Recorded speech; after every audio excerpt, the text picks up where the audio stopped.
Joan of Arc, burned for her visions. The peasant girl who threatened empires. The girl with the heavenly voices. Imagine a 17-year-old girl, the daughter of peasants who had never left her small village, suddenly claiming to have received a direct mission from God to save France and crown it king. Sounds crazy, doesn't it? But in 1429, this young woman named Joan of Arc not only managed to convince the French court of her divine mission, but also completely changed the course of the 100 Years' War. And do you know what happens when an ordinary person challenges the established power? She pays with her life. The story I'm going to tell today isn't just about a Catholic saint canonized centuries after her death. It's about a young woman who dared to question the world order of her time, who faced kings, bishops, and generals armed only with her unshakable faith and visions that even she didn't fully understand. It's about how power fears those who claim superior authority, whether divine or not, and how they react when that authority threatens their positions. Joan was born in Domremy, a small village in the Lorraine region, around 1412. She was the daughter of Jacques d'Arc and Isabelle Remy, peasants who lived a simple but not miserable life. France was torn apart by the war with England, which had already lasted almost 100 years.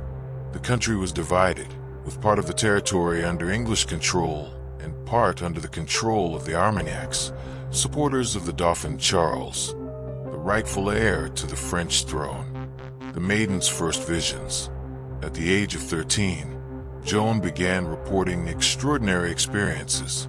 According to her own testimony during the trial that would lead to her death, she heard voices that she identified as those of the Archangel Michael, Saint Margaret, and Saint Catherine. These voices, she said, were accompanied by a brilliant light and gave her clear instructions. She was to go to France, liberate Orléans from the English siege, and take the Dauphin Charles to be crowned in Reims. But here's the first crucial point that many historians overlook. Joan's visions weren't just mystical. They were deeply political. At a time when royal legitimacy depended on coronation in the Cathedral of Reims, an English-controlled territory, her divine revelations coincided perfectly with French political needs. Was this coincidence? Or had a highly intelligent young woman found a way to lend religious authority to a political cause? For 4 years, Joan kept her visions secret, but in 1428, when she was about 16, the voices became more insistent.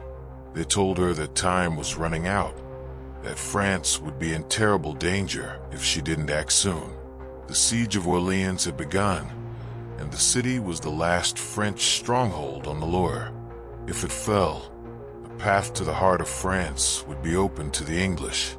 The impossible journey to the king.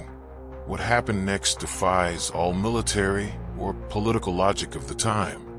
Joan convinced her uncle, Durand Lassois, to take her to Vaucouleurs, where the nearest French garrison was located. There, she requested an audience with Robert de Baudricourt, the fortress's captain, and made a request that any military commander would consider absurd. She wanted an escort to Chinon to speak with the Dauphin Charles. Baudricourt initially dismissed her, as was to be expected, a teenage peasant girl with no formal education or political connections, claiming divine missions. But Joan did not give up. She remained in the region for months, insisting on her mission, gradually gaining the support of some local nobles and, more importantly, the common people. And here's a fascinating detail that few people know. Joan demonstrated knowledge of military and political events that an isolated peasant woman shouldn't have. She spoke about specific battles, knew the names of the commanders, and understood complex military strategies. How was this possible? Some historians suggest she may have accessed information through merchants and soldiers passing through her region, but this still doesn't fully explain her sophisticated understanding of the French political situation. In February 1429, something changed. Perhaps it was popular pressure. perhaps a shift in the military situation, but Baudricourt finally relented. He gave Joan a 6-man escort for the perilous 11-day journey to Chinon, through territory partially controlled by English and Burgundian forces. The encounter that changed history. What happened at Chinon Castle in March 1429 remains one of the most debated mysteries in medieval history.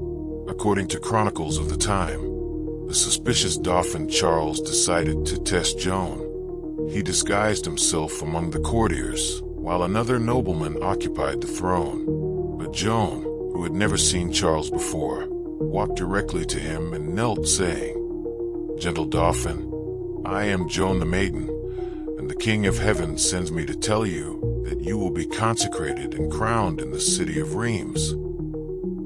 But the most shocking part was yet to come. Joanna asked to speak to Carlos privately, and during that private conversation, she revealed something that completely convinced him of her authenticity. What she said was never officially recorded, but the result was immediate. Carlos decided to fully support her. Theories abound about what Joan revealed to the Dauphin. Some suggest she confirmed his legitimacy as heir. Others that she revealed court secrets that only someone with divine sources could know. But there's a more intriguing possibility. What if Joan hadn't revealed something only God could know, but rather something she had discovered through a very earthly network of information? The transformation of a peasant girl into a commander. Charles not only believed in Joan, he equipped her as a warrior. She was given custom-made white armor, a standard bearing the image of Jesus Christ and the angels Michael and Gabriel, and most importantly, royal military authority. Within weeks, an illiterate peasant girl had become one of the most powerful figures in France. But here's where the story becomes truly extraordinary. Joan was not just a symbolic figure. She demonstrated genuine military skill, understanding siege tactics, artillery positioning, and general strategy in a way that impressed even veteran commanders. How did a young woman with no formal military training acquire such skills? This question remains unanswered. In April 1429, Joan set out for Orléans at the head of an army of approximately 4,000 men. Her first act was something no military commander of the time would have done. She sent a letter to the English commanders demanding that they lift the siege and return to England, signed simply Joan the Maid. The arrogance of this action was almost suicidal, but it revealed something fundamental about Joan's character. She genuinely believed in her divine authority. The miracle of Orléans. The siege of Orléans had lasted 6 months when Joan arrived. The city was virtually lost, its supplies running low, and the population's morale at rock bottom. The English had built a series of fortifications around the city, the bastilles, that seemed impenetrable. Any previous attempt to break the siege had resulted in massacre. Joan changed all that in 4 days. For days, between May 4th and 8th, 1429, she led a series of coordinated attacks that resulted in the capture of several English bastions and the complete lifting of the siege. But the most impressive thing wasn't just the victory, it was how it was achieved.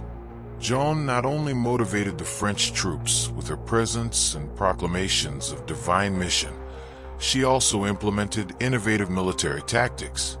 She coordinated simultaneous attacks from multiple directions, used artillery more effectively than traditional commanders, and, most importantly, managed to synchronize the actions of the regular troops with the urban militias of Orléans in a way never before seen. During the final assault on the Tourelles Bastille, Joan was wounded by an arrow in the shoulder. Any normal commander would have retreated, but she pulled out the arrow, returned to the battle, and personally led the assault that captured the fortification. When the English saw their supposed divine invincibility demonstrated in practice, many simply fled. The Loire campaign and the coronation. The victory at Orléans was no fluke. In the following weeks, Joan led a lightning campaign through the Loire Valley, capturing a series of heavily defended towns, Jargeau, Monceau-Loire, and Beaugency. In each battle, she demonstrated not only exceptional courage, but also a tactical understanding that baffled her enemies and impressed her allies. On June 18, 1429, at the Battle of Patay, Joan achieved her greatest military victory. French forces, under her inspiration, utterly defeated an English army, killing over 2,000 enemies while losing fewer than 30 men.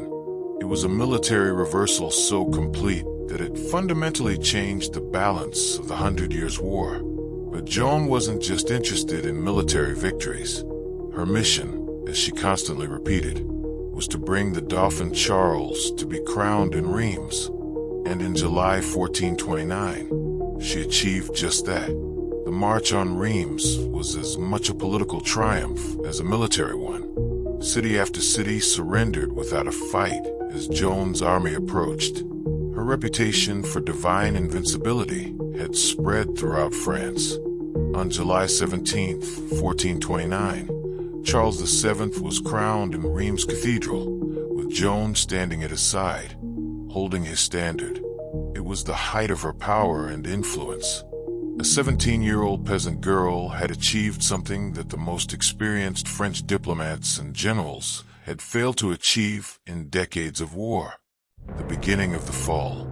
But power has its dangers, especially when that power isn't based on traditional structures of authority. Joan had achieved her primary mission, the king's coronation, but she didn't stop there. She wanted to continue the war, expel the English from France entirely, and possibly go on a crusade to liberate Jerusalem. Here began the trouble. Charles VII, now legitimately crowned king, no longer needed Joan in the same way. Worse still, her extraordinary influence over the troops and people began to be seen as a potential threat. Several nobles at court began to whisper, what if Joan decided that her divine voices gave her the authority to depose kings as well as crown them? The situation was further complicated by Joan's personality. She never learned diplomacy or the art of navigating the treacherous waters of court politics. Her brutal honesty and absolute certainty in her divine mission made her a powerful ally, but an uncomfortable presence at court. She openly criticized the cowardice of some nobles, questioned military strategies she considered inadequate, and, worst of all, continued to claim that she received direct instructions from God. The capture in Compiègne. In May 1430, during a raid on Compiègne, Joan was captured by Burgundian forces allied with the English. The capture was no accident. There's evidence that she was betrayed by someone close to her, possibly with the tacit knowledge of the French court itself.